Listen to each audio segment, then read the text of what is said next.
Welcome to the Dissident Mama podcast. Today, my guest is John Bush.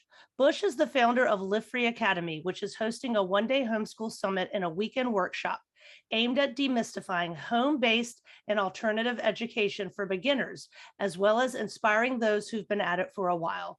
His and the Academy's overall mission is to support people on their journey towards greater freedom in the areas of financial independence, decentralization and cryptocurrency, and exit and build strategies by offering courses, membership, consulting, podcasts, and events like the ones we will be talking about. Welcome, John. Hey, thanks so much for having me. So give us a little overview of what the heck is Live Free Academy. I gave a little primer and stole some stuff from your website to describe it to our listeners, but what is it? How long has it been around, and is it doing what you think it should be doing? Cool. Well, thanks again for having me. So Live Free Academy is a business that I started in April of 2021. And the whole goal is to help people to create more freedom in their lives. That can be financial freedom. It can be experiencing political freedom, as in living a life in alignment with their values and their goals. And really, we just want to help empower people. I've been an activist for freedom and liberty and truth for 20 years now. And in that time, I've tried all sorts of different strategies and politics and protesting and rah. And at the end of the day, I'd never really felt more free as a result of that. So several years ago, I switched gears and decided that I need to take responsibility for creating more freedom in my life. That entails entrepreneurship. It entails working with other like-minded people that also value freedom. And one of the most important things I think we can do if we do want to experience freedom, or better yet, have our children and our children's children experience freedom, is to build alternative systems. Because whether someone's on the left or the right or whatever, I think most people can agree these days that governments just aren't working, nor are all these mega corporations, and even food production, like the supply chains are all messed up and the money system is broken. So one thing we encourage people to do and we teach people to do is to create alternative systems, whether that's cryptocurrency or growing your own food. And in the example of what we're going to be presenting at this summit, alternative education. So my next question was going to be both the summit and workshop, which we'll get into and explain to people the differences and what they are, but they're both called Exit and Build. So I was going to say, what does that mean? But I think I know. Does that mean to withdraw kind of from the mainstream institutions and pave your own way? Or is it that and more? Can you explain what Exit and Build means? Yeah, well, that's a great way to put it. Like you said, we definitely, I mean, it's not for everybody, but if folks are like myself and they reject these crazy systems that everyone just accepts as the status quo, and that's just, we have a government and we have government school and we have modern healthcare, that's just the way things are. I reject that. And so what we're encouraging people to do is to exit those systems as much as they can and to build alternative systems, or to build those systems so we can exit the other ones. And this takes the form of, instead of relying on the pharmaceutical industrial complex or being so dependent on Western reactive medicine, we encourage people to use plant medicine or natural remedies, or visit a naturopath or a holistic practitioner, as opposed to always going to the medical doctor, which has its place for emergencies, right? But not for everything. Government school, of course, is a great alternative, a great example. Exit the government schools, build homeschool co-ops, homeschool the kids, go to private schools. When it comes to money, we're experiencing crazy inflation. A lot of people think that it's corporations' fault or just prices, they're raising prices for more profit. In reality, it's because we have this weird money system where the central bank, the Federal Reserve, can just create money out of thin air. And the more money they create, the less money, the less value the existing money has, right? So I'm a big proponent of cryptocurrency as well. And we've even gone so far as to build a peer-to-peer mutual aid network of over 33,000 people all across the world. It's called the Freedom Cell Network. It's basically just people that care about freedom that are focused on solutions and supporting one another and working on common goals. And there's a lot of people in this community that have met one another and worked together to pull their kids out of government school and to do these little homeschool pods and co-ops. So that's really what it's about. Exit the systems you don't agree with and build better ones. How does one get involved in this network? Well, we have a website, freedomcells.org, CELLS, like cells in the body, freedomcells.org, although freedom does sell. But unfortunately right now, well, not unfortunately, we're revamping the website. So the registrations are closed, but we'll probably launch that maybe in the next 2 weeks or so.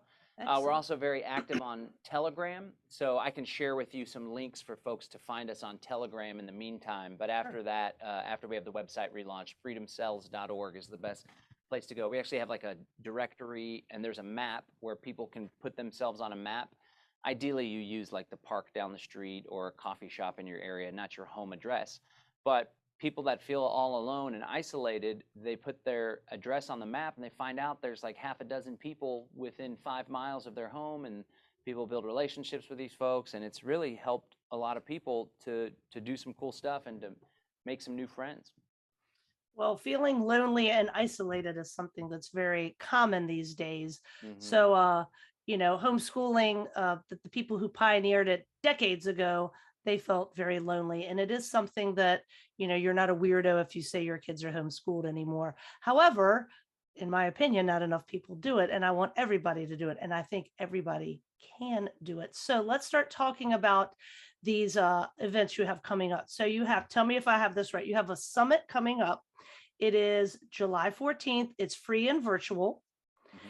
And then you have a workshop, which is either in person, which would be the preferable way, of course, or online for a lesser cost. It does cost some money, but I looked at the prices. It was, not super expensive.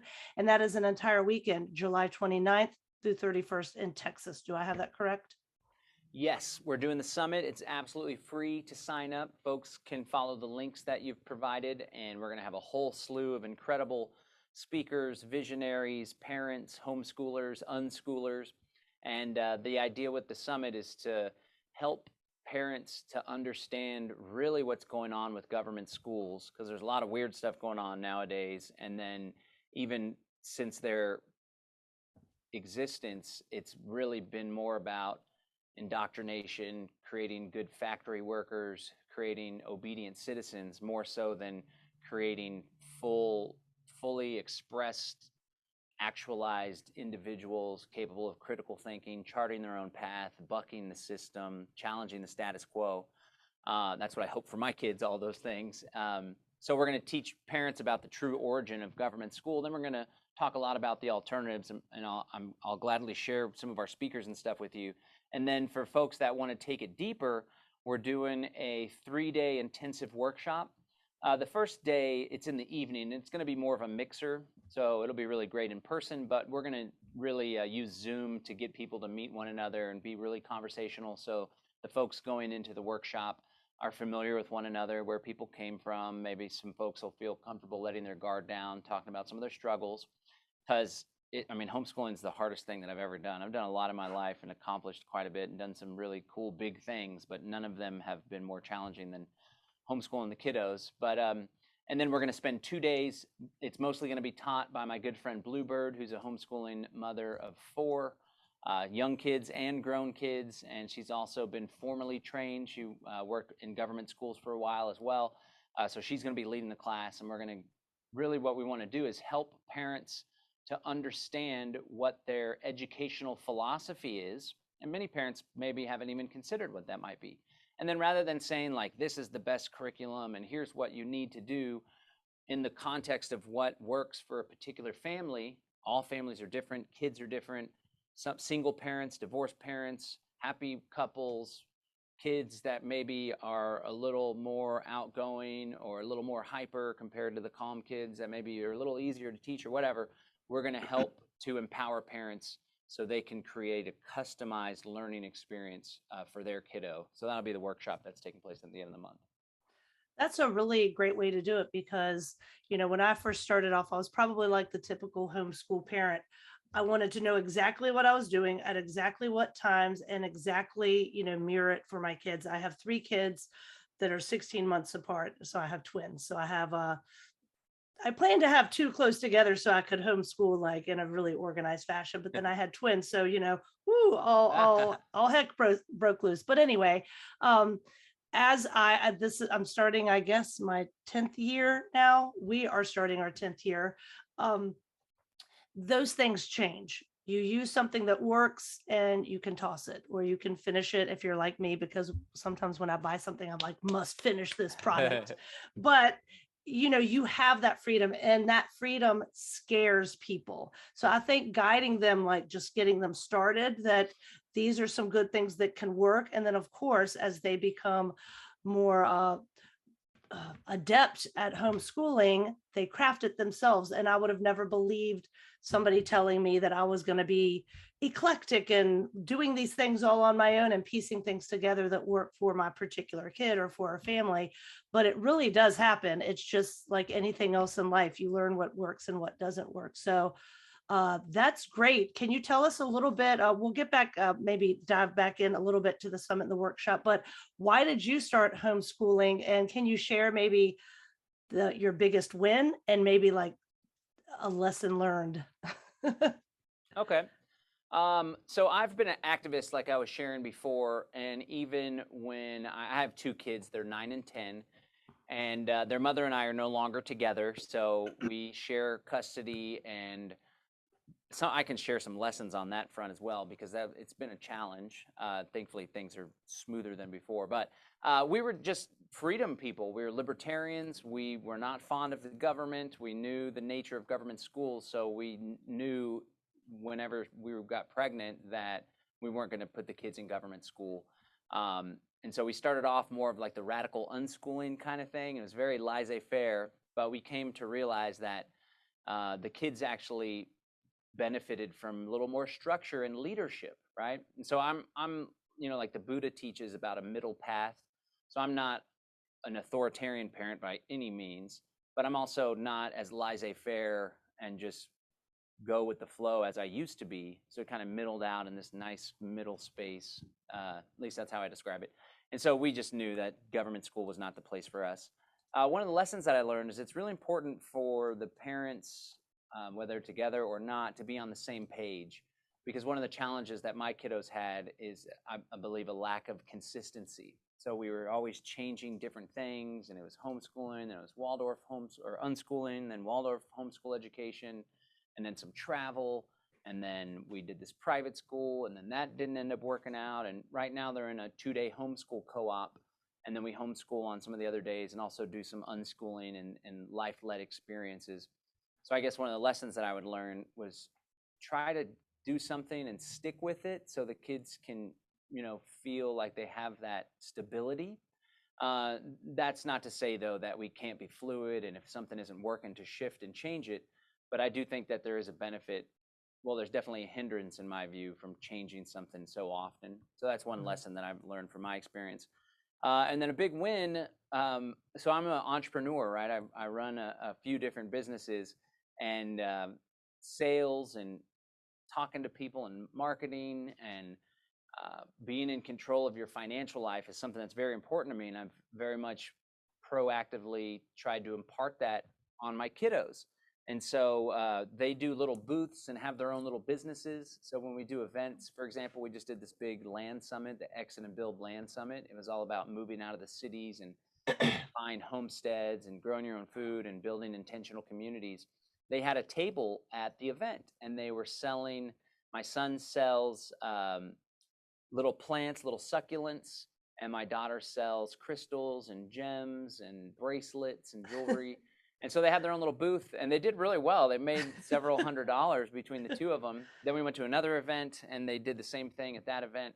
But it was just really fulfilling for me to see my son, especially, like selling people. It wasn't just like, hey, what would you like to buy? And, give me the money and I'll give you the goods. But he was like actually closing people, and like, hey, did you know that this video, we also have them sell little jump drives for some of the courses that we do, and we give them 20%, a little commission. But he's like, did you know we were selling this course here, my dad did, it has over 30 speakers, it was recorded recently, really incredible material. And then I teach them about closing, like closing a sale, and my son's like, so do you want to pay with card or with cash? And he like totally put the person on the spot, and they're like, oh, well, I guess I'm just looking right now. But that was a victory for me to see my kids employing some of the stuff that I've taught them and that they've seen and emulated. So I know that that's definitely not something that they would learn in government school. So it was really exciting to see them carrying that out. I think it's really important. That's excellent. And I want to, if we have time at the end, ask you a little bit about Bitcoin, but I think your website said that they had traveled around the country with you, or just your whole family went in a converted school bus. This was when you were kind of educating the public and businesses about the benefits of Bitcoin. But was this like on the road school with the whole family? Yeah, we actually lived in a converted school bus at the time. So we were very passionate about Bitcoin way early on, before a lot of people even knew what the heck it was. And we got in the school bus, we did multiple cross-country road trips, and the idea was that we were only going to use cryptocurrency on these trips. So it's quite the challenge. We were able to pull it off, but the kiddos were definitely with us, and they've had a rich life as far as traveling goes. They lived in Mexico with us for 6 months, so got to experience the culture down there, learn some of the language, and their mom and I, and now even after we split up, both of the relationships that we're both in, we're still very active and go to a lot of events and conferences and festivals. So they're always out experiencing life rather than sitting behind a desk. And they're both very knowledgeable about Bitcoin as well, and love that as well. That's wonderful. Good. Yeah, it's just amazing because to me, education is lifelong learning, right? My oldest just turned 15, and on one hand, I wanted to start freaking out. Oh my gosh, I only have 3 more years, but it's like, well, whatever we don't get to, I mean, he can still read books after he leaves home, right? I mean, he can still take courses and do things on his own. It's not like learning stops at age 18 and, the kids can just, your brain shuts down. But it's also, the fact that they were in the school bus with you, it wasn't like dad's working, they're just tagging along. You incorporate it in because we're always learning all the time. And I think that's a light bulb for some people who have been, in the brick and mortar schools. I certainly went to the brick and mortar schools, and as eclectic as I've become, I still fall into that trap sometimes. What's just your philosophy on learning and education, or just any advice you can give to people who break into that must be sitting at a desk to learn mentality? Well, children and adults human beings have a natural curiosity and a natural desire to learn, right? Just look at a little toddler when they're able to start scurrying around. That's always one of the most challenging parts of parenting too, when the kiddos go mobile. And then you're like, oh my God, they used to just lay there all day. But they're curious, they're getting into all sorts of stuff, right? And so oftentimes when children are put in a very rigid, top-down, hierarchical, authoritarian environment, like a government school, sometimes it can dampen the learning experience. That's possible also with homeschooling. And I know early on, like a lot of my homeschooling was coming from a place of insecurity, and I felt like my kids were behind, and what do my parents and my siblings think, and how does it compare to their kids? And so some advice that I would give would really, you just have to let go and trust. As long as you're a parent that really cares, because there are neglectful parents in homeschooling and in government school. And in fact, there's some parents that like use the homeschooling or unschooling, especially as an excuse just to be absent, I think. In fact, there's this term lazy parenting, believe it or not. But as long as you have a parent that really cares and is contributing and is picking up on the child's interests and is engaging and is providing resources and opportunities to learn, I feel like allowing the kiddo to just naturally develop into whoever they are going to be is the thing to do, and not to freak out, not to get so worried, and just let things develop as they would, right? And so I'm a big fan of life-led learning or child-led learning. A lot of the work from John Holt, who is a former school teacher, and basically if you can identify things that the kids are interested in, like my son's way interested in lizards, and he has 2 leopard geckos, and he's just absolutely obsessed with them. So there's all sorts of learning experiences, going to a pet store and feeding and getting books that are about how to care for a pet and what to be aware of, and learning new words, new vocabulary words. What was the word? Oh, let me see if I can remember. There's a word for a terrarium that mimics a vivarium. I wonder if my son would remember the word, but we read this book and it's like vivarium. I'm like, what is that? It's like a habitat that mimics their natural habitat, right? So there's all sorts of opportunities when you can determine what it is they're interested in and then help to empower those things. But to echo what I shared just a second ago, like oftentimes we can be our own worst enemy when we let our insecurities take the reins. So just trust that your kiddos are going to learn and develop, and try not to compare their progress with others. Yes, and I've gotten to the point where this is kind of my mantra these days. Less is more. It doesn't mean I'm the lazy parenting. I've never heard that term. I've heard of lazy parents, but less is more sometimes, because yes, we can beat ourselves up, and that ends up making everybody crazy. And if, mama ain't happy, ain't nobody happy. And same with dad, right? But also somebody early on, before I had kids, when my husband and I were saying we were going to homeschool, he set a really low bar, but it's kind of guided me the whole time. He said, can you do better than 0%? And, I said, well, of course. And he said, well, then you can do better at least than the public schools. So just don't worry about it. So we don't want to do better. We don't want to do 1%, but we need to lighten up. And I think homeschool parents, yes, are our own worst enemy, just like you said.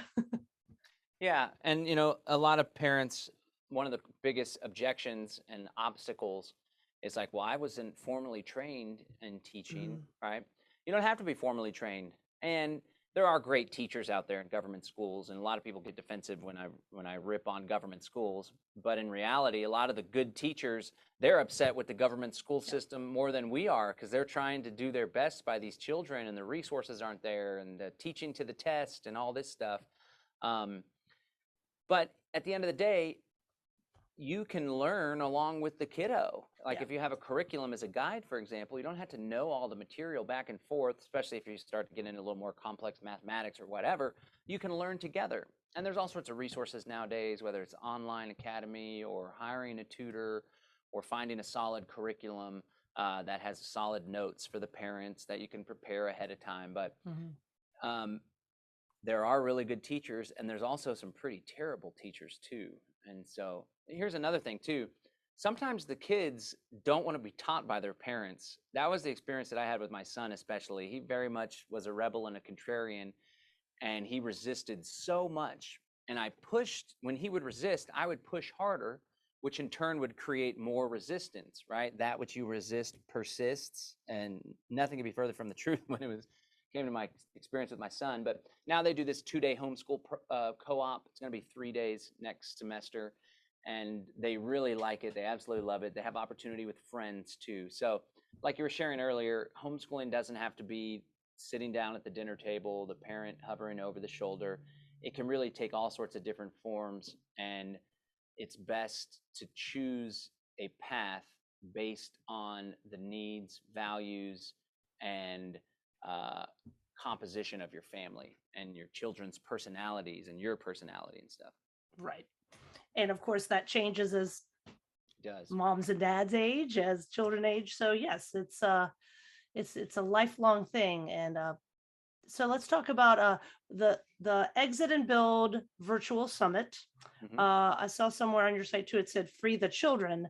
That's kind of the theme. That's wetting people's whistle. And again, that is this Thursday, July 14th at 11 a.m. Central. It is going to be you and Bluebird. And what is it going to be, about an hour, a couple of hours? Is it going to be like a Q&A? It's going to be like 5 hours. 5 hours. Okay.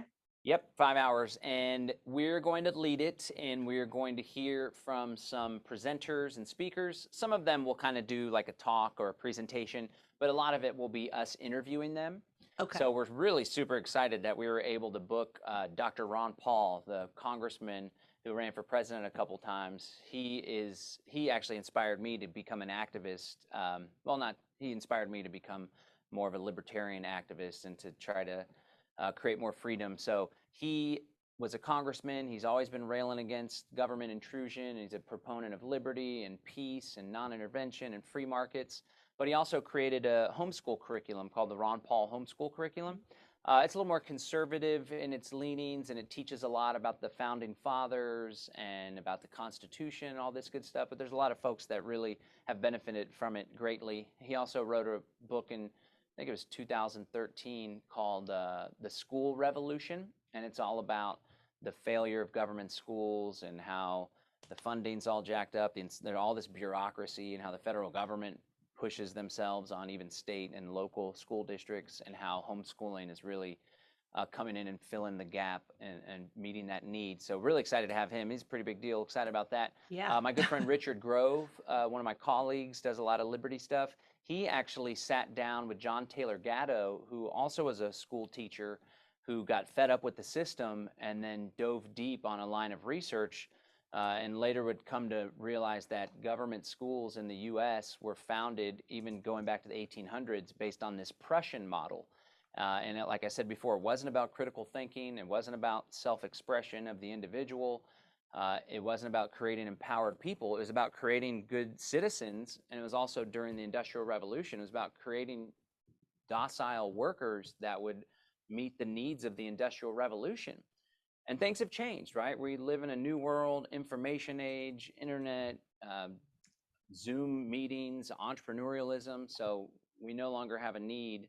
I would argue we never had a need for people just to be churned out like as factory workers, right? So he's going to talk to us a lot about the history. He also does an educational workshop business called Autonomy, and he teaches adults how to learn and how to think critically.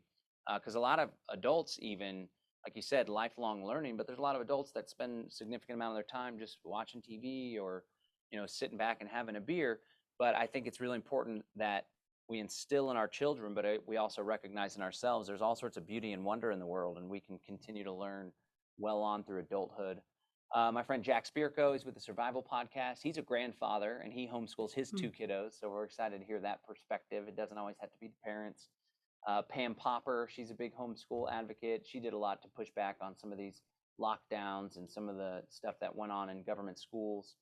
Amani, she is with the Haven Earth Network. She's a homeschool mother as well. She's also formally trained in childhood development, and her partner River are putting together homeschool workshops teaching kiddos about natural building techniques. So there's a few other speakers, some parents, some unschooling advocates as well. So the whole intention is for parents maybe that are on the fence and they're like, yeah, our kids are in government school. That's just what they've always done. But we know that something's off, or we know that's not optimal for our children. But we struggle and we're having trouble making that transition. So we really want to come in and just make it absolutely clear that government schools are not the best thing for our children. That's my opinion. My sister, I always think about my sister. So she is more mainstream than I am, although she's still a critical thinker, and she has two kiddos, and they're thriving in their public school. They love it, and they do all the athletics, and they do all the programs and stuff. And so it is for some people, but a lot of folks that are more, buck the system types, I do not think it's optimal in the least bit. So we're going to teach people about that, but not just focus on the problem, as we like to do with Live Free Academy and a lot of the activism I'm involved in. We want to empower people with solutions. So We're going to spend a significant amount of the summit focused on how parents can transition from government school to homeschool or unschool. And then the workshop, and I think it's so important that this is happening now, that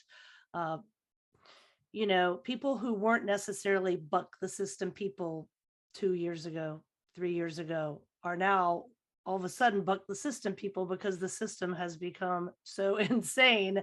So, you couldn't have picked a better time. So, I mean, the numbers of people homeschooling has just risen drastically. So, Yeah. tell us a little bit about the workshop again, July 29th through 31st. It is in, how do you pronounce this? Bastrop, Texas? Yep, that's actually how the country folks, Bastrop, that's how they say it here, but Uh, I just say Bastrop. Bastrop. And where is that for people who may be nearby? They would probably have heard of it, but where is Bastrop? Sure. So it's just outside of Austin, Texas. Okay. So it's actually about 30 minutes or less. Maybe it's actually 20 minutes from the Austin airport. Okay. So it's where I live in Bastrop County. I lived in Austin my whole life, but a year ago we bought a 10-acre homestead because we had to get the heck out of the city. It was a cool place. It was weird and hip, but it got really very corporate and very, like, it used to be like left, kind of hippie and cool left, and like granola parents and all this stuff, but then it went really far left, and the policies have really harmed a lot of people. The cost of living's through the roof. It's kind of like a California phenomenon. Meanwhile, a bunch of people from California are moving to Austin. No offense if you live in California and you're a cool guy or girl, but there's a lot of folks that come in and they just want more government and more control, and that doesn't have a good effect on a city. So anyway, it's just east of Austin. So we do a lot of events in Bastrop County, and this one will be hosted at Bluebird's. She has this house that she bought, this historic house, and she has a place called Homespun Wisdom Crafty Goodness. So there's a little learning space in there. There's going to be an opportunity for kiddos. We're going to have a couple folks doing a child watch. So there's an opportunity to buy a couple extra tickets.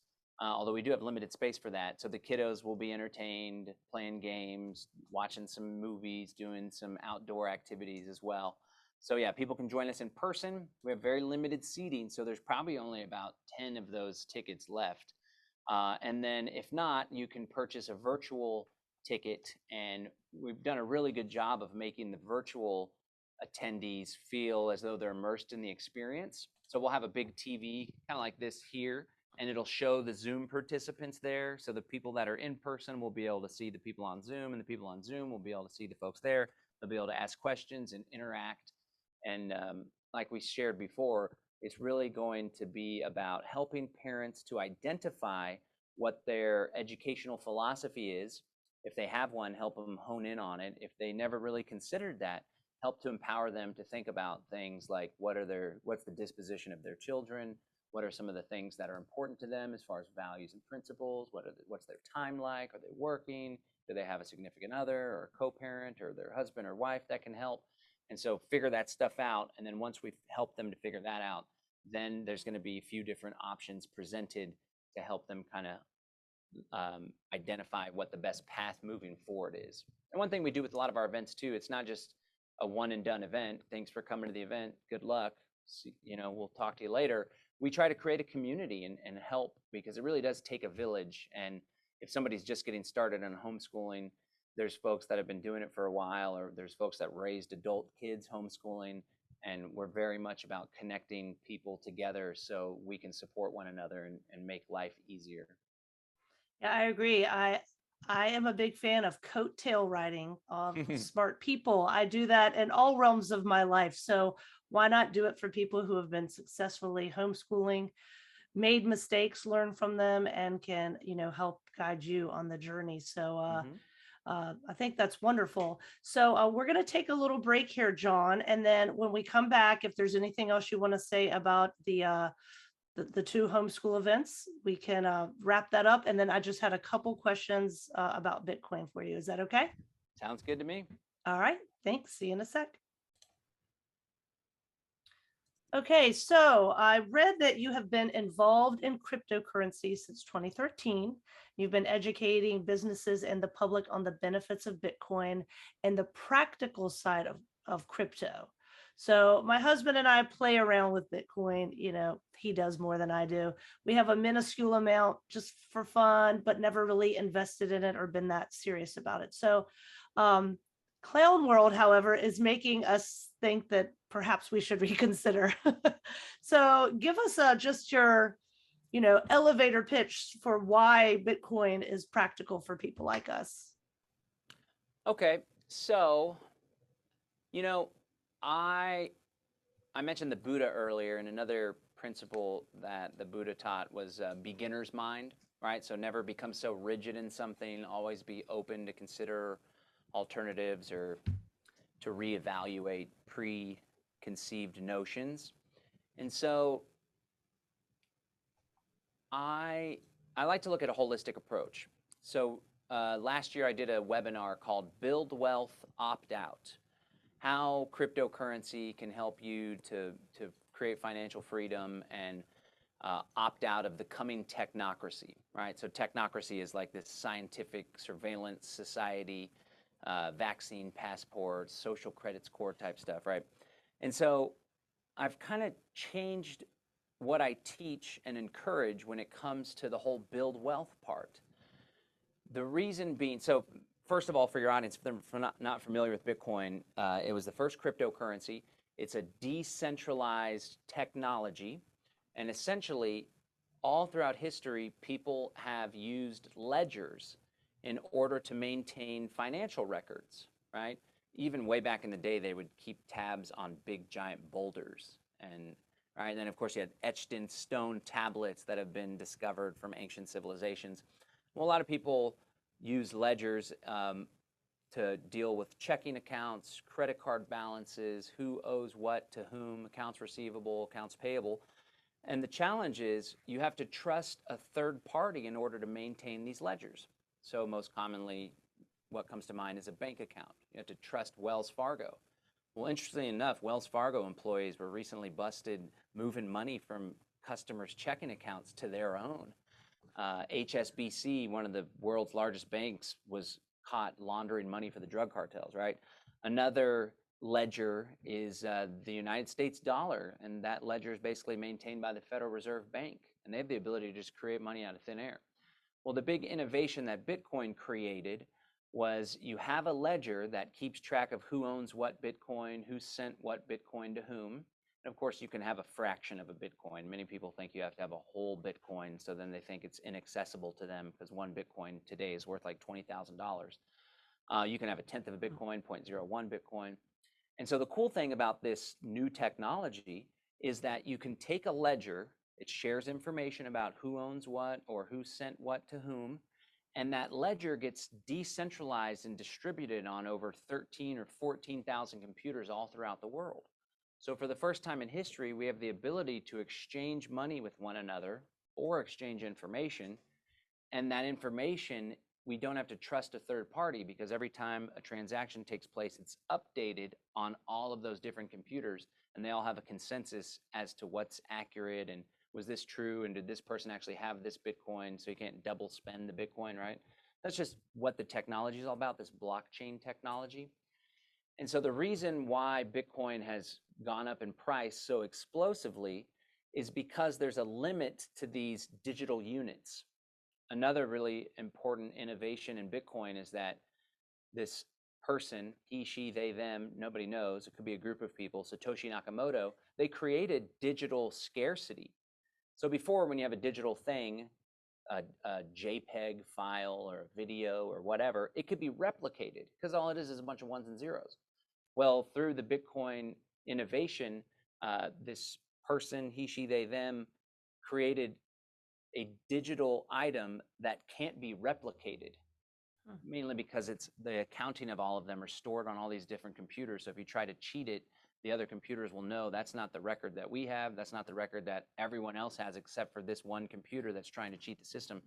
And so coded within the Bitcoin protocol, the software that runs Bitcoin, that everyone agrees to operate as well, there will only ever be 21 million Bitcoin units. Okay, there will only ever be 21 million. There'll never be more than 21 million. Right now, there's over 18 million that have already been created or mined. And so this is valuable for many people because people see what's taking place with the United States dollar. So a lot of people don't really understand what inflation is. They think it's just the prices going up, or some people think it's greedy corporations raising prices so they can make more money. Not to say that doesn't happen, but in reality, what inflation is an increase in the money supply. So during COVID, but also before COVID, the money supply in the United States dollar was grown by over $9 trillion. And in fact, like in the past couple of years, more than 40% of the dollars that have ever existed were created. And it's funny because there's a lot of conservatives and Trump people that blame Biden, when in reality, Trump was cranking out the money too and signing the CARE Act and all this stuff. And so when you have a fiat currency, or the euro, the pound, the United States dollar, you have these bankers that manipulate the money supply. And so when their buddies need a bailout, like in 2007, 2008 with the housing crisis, they just crank out hundreds of billions of dollars. When they want to run a new program or give everyone a $1,000 check, they just pass a bill, create new money. Oftentimes struggling big corporations and banks, they'll go straight to what's called the discount window, straight to the Federal Reserve, and the Federal Reserve loans them money. Every time you take out a loan, like when you buy a house or you buy a car or you increase your credit line and you spend that money, that's new money that's being created. It's not like the banks have $1 million in deposits and they're loaning out that same million. If the banks have $1 million in deposit, they're able to loan out $9 million. And every time those loans take place, that's new money that gets created. So what happens is the more money you have in circulation, the less your money is worth. This is precisely why it's so expensive to purchase eggs at the grocery store nowadays. That's the predominant reason. There's also supply chain disruptions and all sorts of craziness. So people are realizing this money can be manipulated by people. We don't trust these people. Now we have a new form of digital money. It's open source, it can be audited, and it can't be inflated.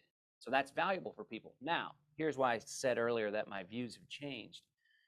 Because for the longest time, I was selling people on Bitcoin saying, this is going to protect us from inflation. This is a place we can put our money in order to minimize the risk of monetary manipulation through central banks. But the challenge is, unfortunately, it appears as though Bitcoin in the marketplace, I have a certain view of Bitcoin, but what I view is less relevant than what the market views. The market's the sum total of everybody engaging in financial transactions surrounding Bitcoin. And so the market believes that Bitcoin is more like a tech stock or a speculative investment. And so unfortunately, in times of crazy inflation, you would assume that smart people would say we should put our money in Bitcoin because it can't be inflated. And so we're going to take our wealth, we're going to take some extra money here and there, put it into Bitcoin, and we're going to be safe. But unfortunately, the markets are going down and Bitcoin's going down with it. And unfortunately, Bitcoin is kind of trailing along with tech stocks. So that's not to say in the future, Facebook, Apple, when they go down, Bitcoin goes down with it as of now. That's not to say this isn't always going to be the case. I do strongly believe that Bitcoin in the future, 2, 3, 4, 5 years, will probably be worth 100,000, 200,000, or 300,000. But there's no way of knowing. So as far as giving advice goes, not financial advice, just some guy talking, for folks that are well off financially and that are asking questions of themselves like, what do I do with this money? I have all this money to invest. What do I do with it? Then I think Bitcoin is a good place to put money. For folks that are struggling financially, or they're on the come up, or they just have a moderate amount of wealth that they've established, or they're trying to build wealth or in the process of building wealth, I would encourage people, if you want to dabble in Bitcoin, to do little small amounts. A safe bet is to do what's called dollar cost averaging. So maybe you determine that you can afford to invest $200 a month. So you just buy $200 a month on the 15th of every month, then it averages out the price. But I strongly encourage folks that have extra money and resources, the number one thing you can do is invest in yourself. Learn new skills, go to workshops, get an online coach, join a mastermind program. And I'm a big fan of business and entrepreneurship. So for folks that are on the come up or that aren't already well established and well off, before investing in Bitcoin, I would encourage people to invest in their business or invest in their ability to produce greater income. Then when they reach a financial space where they have extra money and they're like, our needs are met, we got some money stashed away, we have some investments that are working for us, then maybe it's a good idea to invest. So I know I'm getting long-winded. Just one more thing. That's cryptocurrency. No, you're explaining it well. Okay, thank you. That's cryptocurrency in terms of investing or wealth building. Cryptocurrency is also extremely valuable and important, especially for you dissidents out there, because it allows us to engage in commerce and economic exchange without anybody being able to stop it. So we just learned, everyone already knew this was the writing on the wall, but we saw with the Canadian Freedom Convoy, here we had people in Canada, people in the US too. Thankfully, the US citizens did have their bank accounts frozen, but people in Canada are like, we were fed up with all the lockdowns. We're fed up with the fact that we can't even leave the country in a plane unless we're vaccinated, and we're going to protest. And some people are like, well, I can't protest. I'm not going to go to the parliament, but I want to donate to this movement, as is my right to do because I support what they're doing. Peaceful protest, that's what liberal democracies are supposed to be all about, right? And those people had their bank accounts frozen.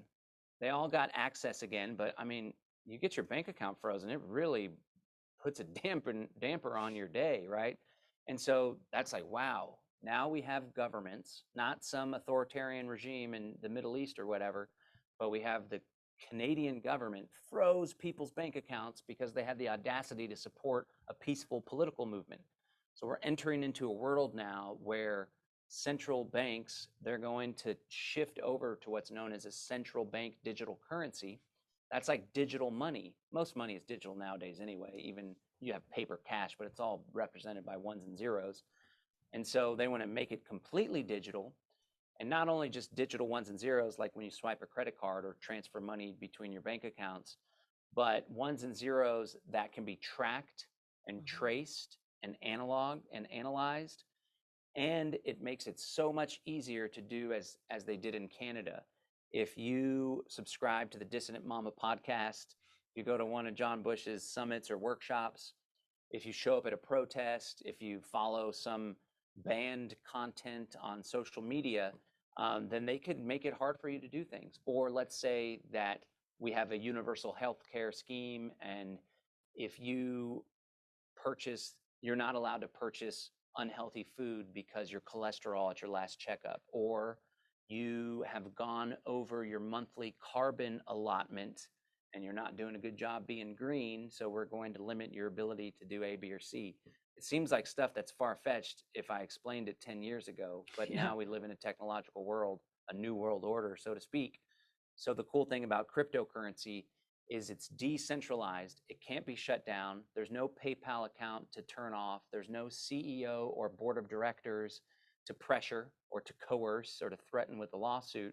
So it allows free people to continue to do business with one another as this whole paradigm gets rolled out and we enter this new world order, this technocracy.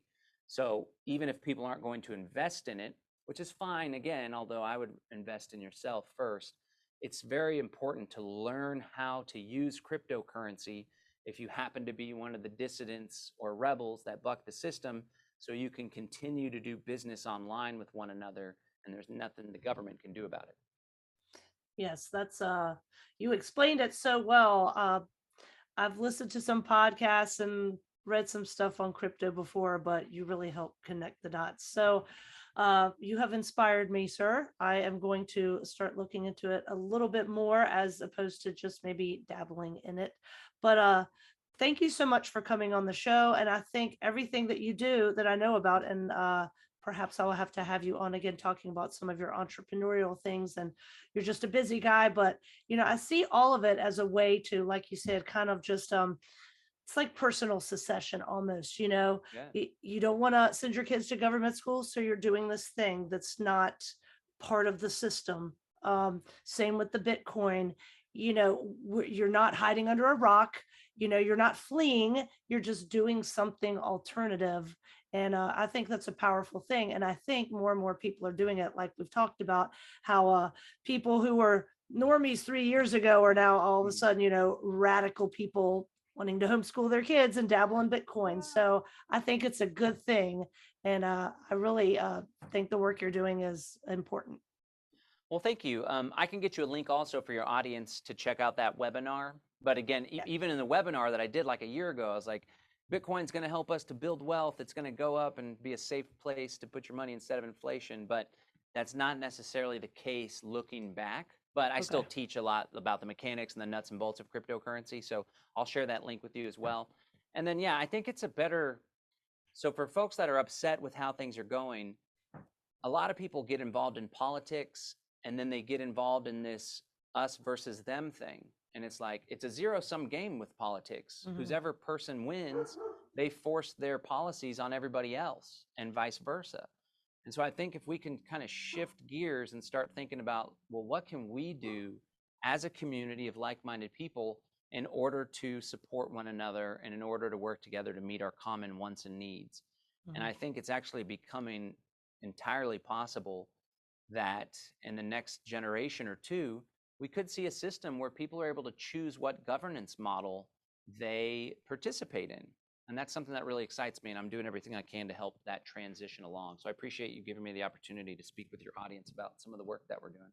Yeah, thank you. And the fact that you use the word decentralist or decentralized, it's very important. And there's nothing more decentralist than homeschooling your family. So I think that's it's a great thing. And I've been a homeschooler a long time, like I said, but I think I'm definitely going to check out this the summit, the virtual summit. Cool. You've got some great guests. And is there a limit to that as far as signing up since it's virtual? Well, I have a big Zoom account, so there is a limit, but I don't think that we'll reach that limit. But nonetheless, people should sign up to make sure that they get a good spot in line. Okay, awesome. I'm familiar with Ron Paul and Jack Spirko, but a lot of those other folks I'm not. So that would be cool to see those folks. And then for those of you who want to attend the workshop in Texas, I will have links to that as well. And I hope you have a great attendance for that, sir. Awesome. Awesome. Okay, great. Well, thank you so much again for having me on. All right. Thanks, John. Bye-bye.